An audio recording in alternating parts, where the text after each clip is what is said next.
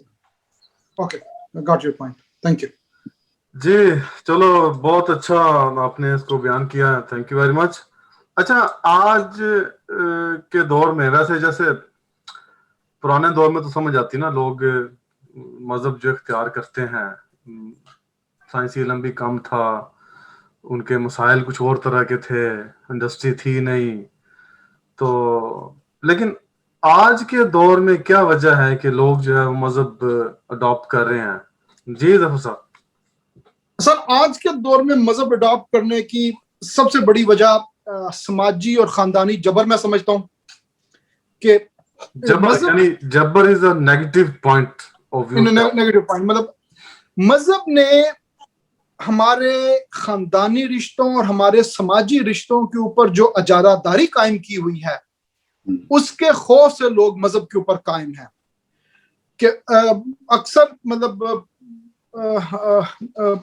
آپ لوگوں کے آبزرویشن میں ہوگا کہ کوئی مطلب ایون مطلب مسلمانوں کے اندر کوئی ایک عقیدے سے دوسرے عقیدے میں جائے تو اس کے گھر والے بول چال ختم کر دیتے ہیں, اور مطلب وہ کافی پرابلم شروع ہو جاتی ہے. ایسی ہے یہ پریکٹس ہے, جنرل پریکٹس ہے. تو ایک تو ہے یہ اجارہ داری, مذہب کی رشتوں کے اوپر اجارہ داری. اچھا, اس کی دوسری وجہ جو ہے وہ موت, وہ خوف ہے. اسینشلی جو ایک نیم زرعی نیم قبائلی سماج جیسے پاکستان کا سماج ہے, مطلب جس میں جی ٹی روڈ کا علاقہ جو ہے آپ اس کو سیمی انڈسٹریل, سیمی وہ کہہ لیں ایگریرین کہہ لیں, وہ اس کی ذہنی صورتحال کچھ ایسی ہے کہ وہ ابھی تک موت کے خوف سے نہیں نکل سکا. آن دا ادر ہینڈ مطلب میں نے جتنا عرصہ یا امریکہ میں یا کینیڈا میں گزارا ہے, مجھے کبھی کوئی نا جو میرے کینیڈین دوست ہیں وہ کبھی کوئی قبر کے اندر کا منظر, قبر کے باہر کا منظر, موت سے پہلے کا منظر, موت کے بعد کا منظر, کوئی اس طرح کی وہ پوسٹ مجھے نہیں دکھاتے ہیں کہ مطلب کوئی ان کی فیس بک کے اوپر یا اس طرح کی چیز مجھے نظر نہیں آتی. تو اسی اور جس درجے ان میں یہ چیز کم ہے اسی درجے ان میں مذہب کم ہے. تو ایک دوسری وجہ جو مجھے مذہب آج کے دور میں جو لوگ مذہب پہ قائم رہتے ہیں ان کی یہ وجہ نظر آتی ہے کہ بہرحال موت کا فیئر ایک بہرحال ایک موجود ہے اور وہ کسی حد تک مذہب اس کو کمفرٹ دیتا ہے.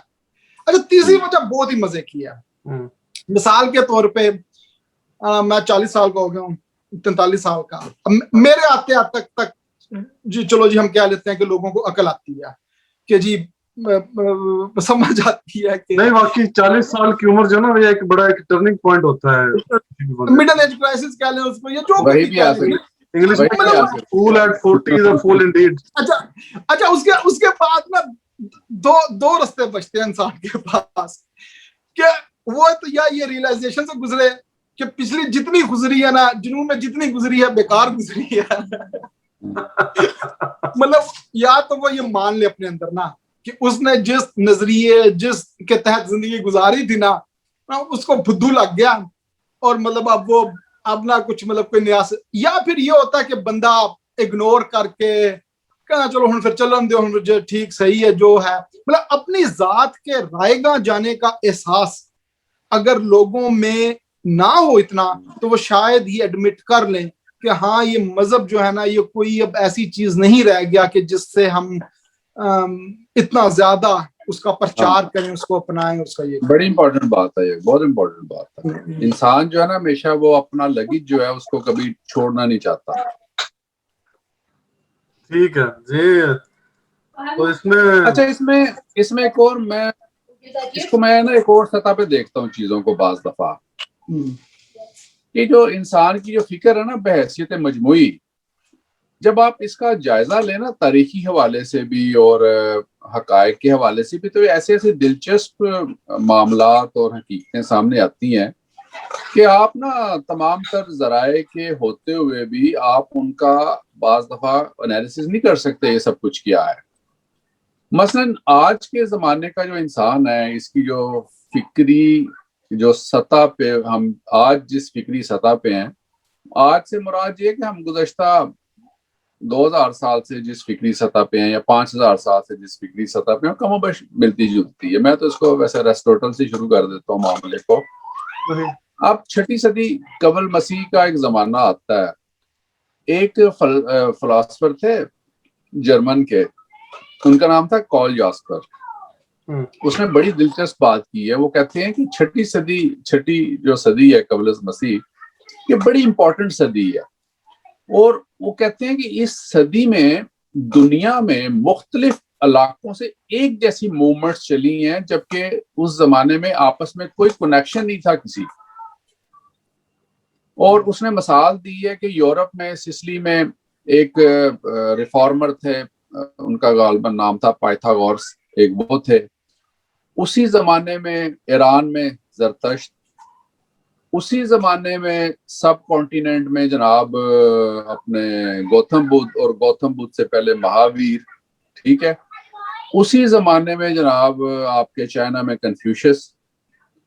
یعنی یہ جتنے لوگ تھے اس یورپ سے لے کے چائنا تک، سب کانٹیننٹ اور ایران، ان سب کا میسج ایک تھا، وہ تھا انسانیت. یعنی ایک پیریڈ آتا ہے بحیثیت مجموعی انسان کے اوپر کہ اس کی فکر کو اور اس کی اسپرٹ کو، اس کی روح کی ایک جسے کہتے ہیں تشکیل کے لیے یا اس کی تسلی و تشفی کے لیے ایسی اجتماعی شعوری اور غیر شعوری موومنٹس چل جاتی ہیں کہ آپ جب فیوچر میں جا کے اس کا انالیسس کرتے ہیں کہ یار یہ سب جگہ ایک جیسی موومنٹ کیوں چلی. اس کا مطلب یہ ہے کہ تمام بنی نوع انسان میں شعور جو ہے وہ اجتماعی سطح پہ ایک طرح سے گروتھ کر رہا تھا. کیا اس میں ایک طرح کی فکری جو جستجو ہے وہ پروان چڑھ رہی تھی؟ تو آپ حیران رہ جاتے ہیں کہ یس اٹ واز، ایسے ہی تھا. اور آپ گوتم بدھ کا میسج دیکھ لیں، مہاویر کا میسج دیکھ لیں، کنفیوشس کا میسج دیکھ لیں، زرتشت کا میسج دیکھ لیں، آپ کو اتنی ریزیمبلنس ملتی ہے ان چیزوں میں. اور وجہ کیا ہے کہ وجہ یہی ہے کہ اجتماعی سطح پہ بھی جو انسان کا شعور جن چیزوں کو قبول کر رہا تھا، اس کو ہر خطے کے انسان نے پھر قبول کیا. اسی طرح آج کے زمانے میں جب ہم دیکھتے ہیں کہ انسان جو ہے وہ فکری سطح پہ کن چیزوں سے اس کو انسپائریشن مل رہی ہے، ابھی یہ بحث جاری ہے کہ کیا ہمیں مکمل طور پہ ریشنلٹی کا راستہ اختیار کرنا ہے یا اسپرچویلٹی ابھی بھی ہمارے لیے ایک ایسی متعین راہ مقرر کر سکتی ہے جس کے اوپر جا کے ہم ایک خوبصورت، خوشحال اور پرسکون زندگی جو ہے اس کو گزار سکیں. اصل مقصد تو دیکھیں انسان کا سیٹسفیکشن ہے، اس کا اطمینان ہے، اس کا اطمینان قلب ہے، اس کو سکون ہے. اب میں نے ایک جگہ ایک اسٹڈی میں دیکھا کہ امریکہ میں اور باقی ورلڈ میں جو بدھزم ہے یہ بہت تیزی سے پھیلنے والا مذہب بن گیا. یہ ڈاکٹر صاحب اس کی کریں گے وضاحت کی ایسی وجہ کیا ہے یہ اس کو گوشوارے کے حوالے سے. اور اس کی وجہ سب سے بڑی یہ ہے کہ بدھزم کی جو پریکٹسز ہیں، اس کی جو ریچولز تو کہنا نہیں چاہیے، لیکن جو اس کی پریکٹسز ہیں وہ ایسی ہیں جو آپ کو فکری اور نفسیاتی سطح پہ بڑا سکون پرووائڈ کرتی ہیں. آج کا انسان بے چین ہے، اس کی بے چینی کا ادراک پیسہ، دولت، رنگینی نہیں ہے.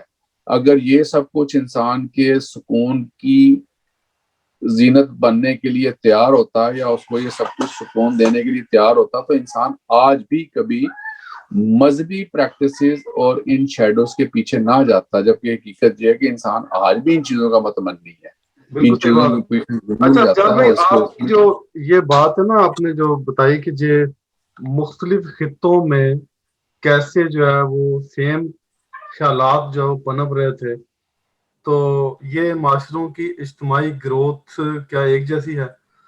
اچھا یہ سوال نا بڑا دلچسپ میرے ذہن میں بھی یہ سیم آیا. یہ کچھ عرصہ کی بات ہے، تو میں نے ایک میرے بزرگ ہیں وہ ذرا مذہبی ہیں، تو انہوں نے اپنے مذہب کے حوالے سے بات یہ دی. میں نے ان کو مثال دی نا کہ دیکھیں جی فلاں بندے نے دعویٰ کیا، تو اس وقت وہ ڈوئی نے بھی کر دیا دعویٰ، میں مطلب نام نہیں ڈائریکٹلی لینا چاہ رہا، تو اس وقت فلاں جگہ پہ بھی ہو گیا اس نے. تو مطلب یہ کیا چیز تھی؟ انہوں نے مجھے یہ بتایا کہ یہ جو جب بارش آتی ہے نا آسمان سے تو وہ پھر خالی جو سرسبز شاخیں ان کو ہی نہیں کرتی سیراب، وہ خشک کو بھی سیراب کرتی ہے، سب کو پانی اس کا ملتا ہے، تو اپنے ظرف کے حساب سے ہر کوئی اس میں سے حصہ لیتا ہے۔ تو یہ جو نبیوں کے آنے کی جو حکمت ہے اس میں یہ ہے کہ جب نبیوں کے اوپر آسمان سے نزول ہوتا ہے اس رحمت کا، اس چیزوں کا، تو وہ جو سارے ارد گرد جو اپنے ظرف کے مطابق اس میں سے حصہ ضرور پاتے ہیں۔ خیر یہ میں نے ایسے ضمن بات کر دی، ضروری نہیں ہے کہ اس کے ساتھ آپ بھی ایگری ہوں یا ناظرین ہمارے ایگری ہوں۔ مقصد یہاں پہ کہنے کا یہ ہے کہ مذہب جو ہے یہ بہرحال دیکھیں ایک سٹڈی تھی، مجھے میرے پاس حوالہ بھی ہے اس سائنس کا، وہ کہتے ہیں کہ انسان کے اندر جو خیالات پیدا ہوتے ہیں دن میں تقریباً 6 لاکھ کے قریب انسان کے ذہن میں خیالات پیدا ہوتے ہیں، اور اس میں سے جو 80% ہیں وہ نیگیٹو ہیں، یہ سٹڈیز شو کرتی ہے۔ اب مذہب جو ہے نا بہت زیادہ اس چیز کے اوپر زور دیتا ہے، ہر چیز کا، جیسے میڈیٹیشن ہے، عبادات ہیں، اور سوچنا سلجھانا ہے۔ آپ کو پتا ہوگا کہ مذہب کی پریکٹس میں یہ بھی چیز شامل ہے کہ تربیت ہے، سچ بولو، یہ کرو، نیکی کرو، یعنی نیکی کی طرف ان کا ہر مذہب کا یہ ایک رجحان زور دیا جاتا ہے کہ یہ کرو۔ یہ الگ بات ہے کہ ہر بندوں اس کو جو ہے وہ اپنے حساب سے لیتا ہے۔ وہ جو میں تو ویسے ڈر گیا یہ پڑھ کے کہ انسان کے ذہن میں 6 لاکھ خیالات ڈیلی پیدا ہوتے ہیں اور 80% نیگیٹو ہیں۔ ڈزنٹ میٹر 90% بھی نیگیٹو ہوں، 99% نیگیٹو ہوں، جب تک وہ کوئی ایسا عمل نہیں کر لیتا۔ ہمارے جتنے قوانین سماج، یہی فرق ہے ایسے معاشرت کے اندر جنہوں نے مذہب کو الگ کر دیا ہے سماجی قوانین سے۔ آپ سماجی قوانین کا اطلاق سوچ کے اوپر نہیں کرتے، اعمال پہ کرتے۔ آپ وہ ایسی ایک ڈرامے کی جگت یاد آ گئی، وہ نا کہتا سانو پولیس والے نے پھڑ لیا، کہندا کیوں؟ کہندا پولیس والے کہندا سانو شک ہے تسی سانو دل وچ گالاں کڈ رہے ہو۔ یہ جو وہ ایک لطیفہ میں بھی لگے سنا دوں، پولیس والوں نے پکڑ لیا کہ یہ جو باہر بندہ تھا یہ نعرے لگا رہا تھا ہمارا وزیر اعظم چور ہے۔ تو پولیس والوں نے کہا کہ اس نے کہا آپ نے مجھے کیوں پکڑ لیا؟ میں نے تو کہا تھا یوگنڈا کا وزیر اعظم چور ہے۔ تو پولیس والا کہتا ہے تم ہمیں پاگل سمجھتے ہو، ہمیں نہیں پتا کون سا وزیر اعظم۔ بالکل ایسے ہی ہے۔ دیکھیں خیال سے ڈرنا نہیں چاہیے۔ خیال کے اندر ایک اور چیز ہوتی ہے اسے وسوسہ کہتے ہیں۔ خیال کی بھی کئی اقسام ہے نا۔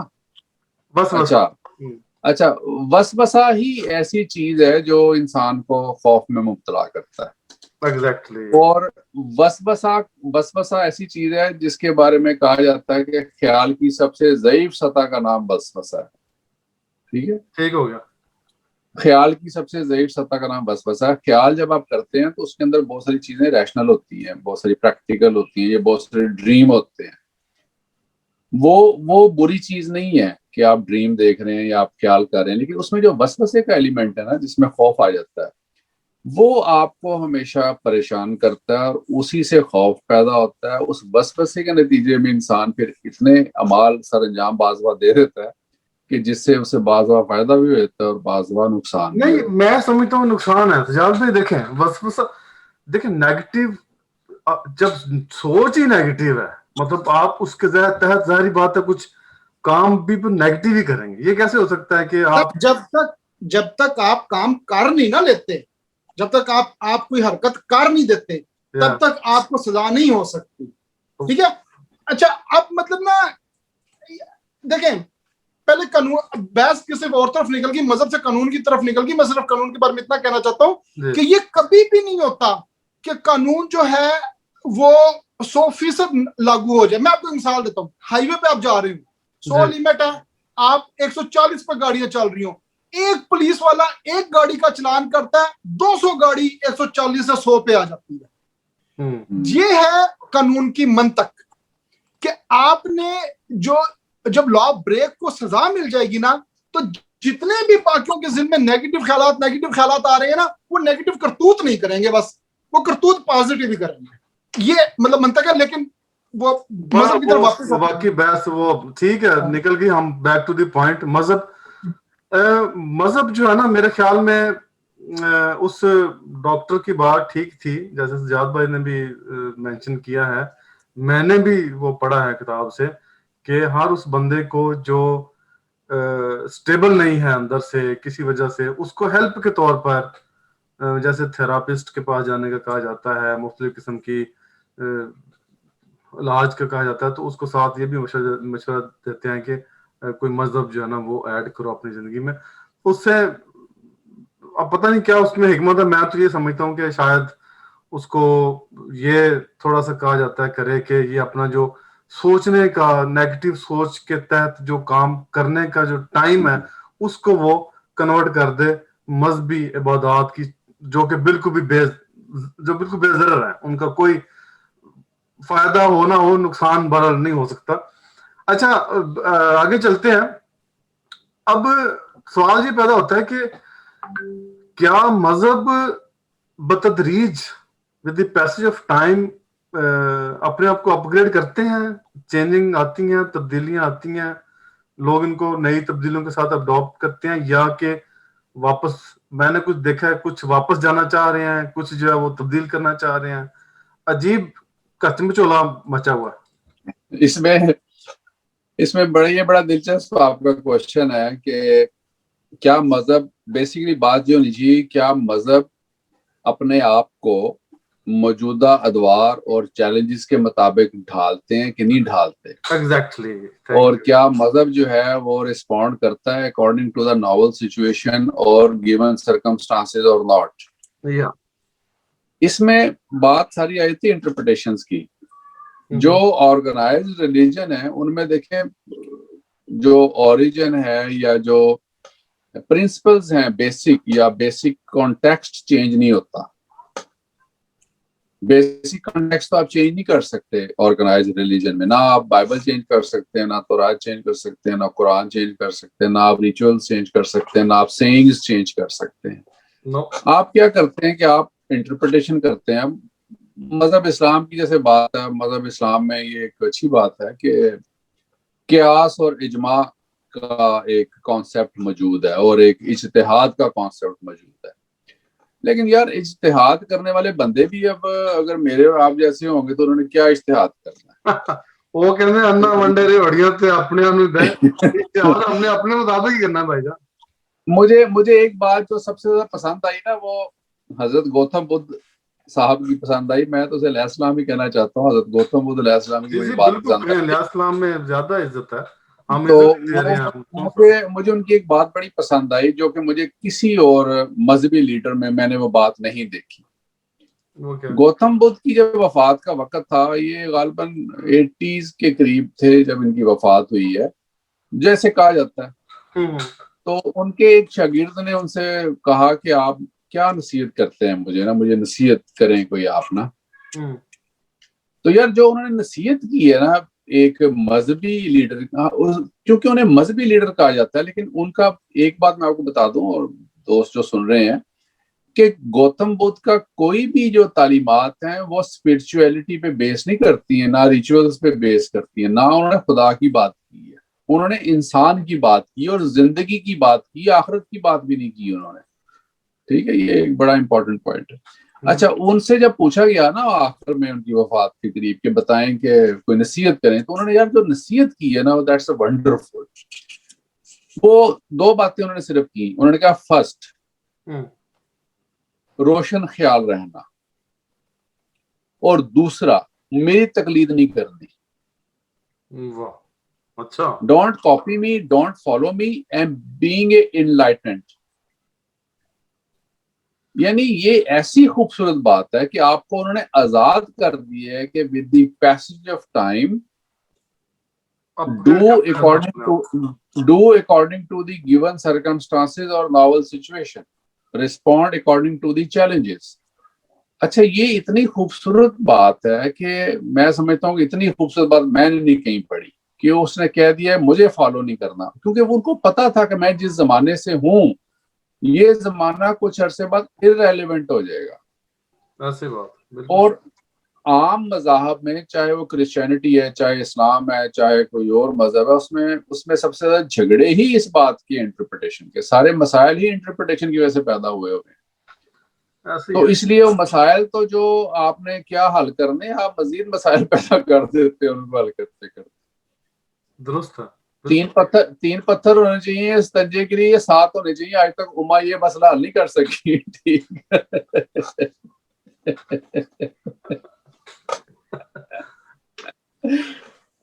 یہ بات بھی حقیقت ہے.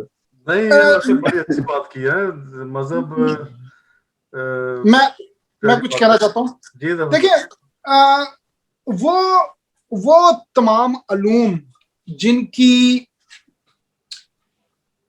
ریپلیسمنٹ فراہم کی تھی مذہب نے، معاشرتی علوم، سائنسی علوم کہہ لیں، کائنات کی تخلیق کا علم بھی آ رہا ہے، اخلاقیات کا علم بھی آ رہا ہے، تھوڑا موٹا فلسفہ بھی بیچ میں ڈال لیں اور تاریخ بھی بیچ میں ڈال لیں. پچھلے 500 سالوں میں نا وہ ہر وہ چیز جو کسی بھی آرگنائز ریلیجن میں علم کا درجہ رکھتی ہے وہ اب آرگنائز ریلیجن سے ہٹ کے بذات خود ایک ویل اسٹیبلشڈ علم بن چکی ہے. فلسفہ، تاریخ، اخلاقیات، فزکس، سائنس وغیرہ وغیرہ وغیرہ. تو مطلب اس تناظر میں مذہب کی جو ایوالو ہونا آیا ہے نا وہ ناٹ اینی مور یوزفل. مطلب وہ ایک پتہ نہیں میتھمیٹکس میں ٹرم ہوتی ہے ایسمپٹوٹ ہوتا ہے. مطلب ایک کرو جو ہوتی ہے نا وہ اپنے ایسمپٹوٹ کو اپروچ کرتی ہے کہ وہ ایک میکسیمم لمٹ مطلب اس سے جاتی ہے. اچھا ایک مطلب میرے کہنے کا مطلب یہ ہے کہ میکسیمم جتنا ایک ایوالوڈ ریلیجن یا ایک انٹرپریٹڈ ریلیجن سے جو کچھ نکل سکتا تھا نا، میرا خیال ہے کہ اس سے زیادہ کچھ نکالنا نا مطلب زیادتی یا مذہب کے ساتھ بھی اور مطلب نا ایفرٹ کسی اچھی جگہ پہ صرف کرنی چاہیے. جی سجاد صاحب. میں ایک بات کنکلوڈ کرنا چاہتا ہوں یہاں پہ کہ مذہب کا جو رول ہے وہ دیکھیں اس مذہب نے بہت امپورٹنٹ رول ادا کیے ہیں سوسائٹیز میں. ہم گزشتہ 2000 ایئرس کی جب ہسٹری دیکھتے ہیں، بلکہ آپ 5000 سال کو اگر آپ کاؤنٹ کرنا شروع کر دیں تو آپ کو انسان کی زندگی میں سب سے زیادہ امپورٹنٹ رول مذہب کا ہی نظر آتا ہے. آپ کی تمام تر فتوحات، آپ کے عقائد، ریاستوں کا قیام، یہی کچھ تاریخ تھی نا. آج سے پہلے جو تاریخ تھی وہ بادشاہوں کی تاریخ تھی، عام انسان کی تو کوئی تاریخ نہیں تھی. نہ کسان کی تاریخ تھی، نہ مزدور کی تاریخ تھی، نہ رائٹر کی تاریخ تھی. صرف بادشاہ کی تاریخ تھی. اور مورخ جو لکھتا تھا وہ بادشاہ کے لیے لکھتا تھا، وہ کبھی عام آدمی کے حق کے لیے کبھی کسی مورخ نے کچھ نہیں لکھا سوائے وہ ضیاء الدین برنی کے. وہ خود بیچارہ غریب آدمی تھا تو وہ مغلوں سے بیزار تھا تو اس نے کوئی تھوڑی بہت بات کی ہے، باقی لوگوں نے کسی نے کوئی بات نہیں کی. تاریخ میں سب سے زیادہ جو موڑ آئے ہیں یا جو کردار ادا کیا ہے وہ مذہب نے کردار ادا کیا ہے. ہم دیکھتے ہیں کہ جب رومن امپائر آتی ہے اور ان کا جو بادشاہ ایک کانسٹنٹینوپل وہ جب عیسائی ہوتا ہے تو پوری رومن امپائر عیسائی ہو جاتی ہے اس کے چکر میں. ٹھیک ہے. جب ہم دیکھتے ہیں کہ مسلمان جس خطے میں جاتے ہیں لشکر کشی کرتے ہیں، جو علاقہ فتح کرتے ہیں، چاہے وہ اسپین ہے، چاہے وہ افریقہ کا علاقہ ہے، چاہے وہ سندھ کا علاقہ ہے، چاہے وہ ایران ہے، وہاں پہ جناب ساری دنیا مسلمان ہو جاتی ہے. یہ ایک امپیکٹ ہے. آپ دیکھتے ہیں کہ برصغیر میں انگریز آتے ہیں، ادھر ساؤتھ امریکہ میں ہسپانوی جاتے ہیں، ادھر پرتگیزی جاتے ہیں، اسپینش جاتے ہیں. یہ وہاں جا کے لوگوں کو عیسائی کرتے ہیں. ساؤتھ امریکہ میں جس طرح عیسائیت پھیلی، اسی طرح جب انگریز آتے ہیں برصغیر میں، انگریزوں نے ویسے ایک تھوڑا ڈیفرنٹ کام یہ کیا کہ انہوں نے آ کے لوگوں کو مجبور نہیں کیا کہ آپ اپنا مذہب تبدیل کریں. گو کہ اس سے پہلے عیسائی مشنریز جو تھے وہ سب کانٹیننٹ میں آیا کرتے تھے، حتیٰ کہ اکبر کے دربار میں بھی جو کرسچن مشنریز ہیں وہ آئے ہیں اور انہوں نے مکالمہ کیا، مناظرہ کیا. لیکن جب برٹش آئے ہیں ایز اے رولر، انہوں نے ان کو مجبور نہیں کیا لوگوں کو کہ آپ اپنا مذہب بدلیں. لیکن انہوں نے جب 1813 میں غالباً 1813 میں انہوں نے اپنے کرسچن مشنریز کو اجازت دے دی کہ آپ لوگ آئیں اور اپنا یہاں پہ کام کریں. اس کا بہت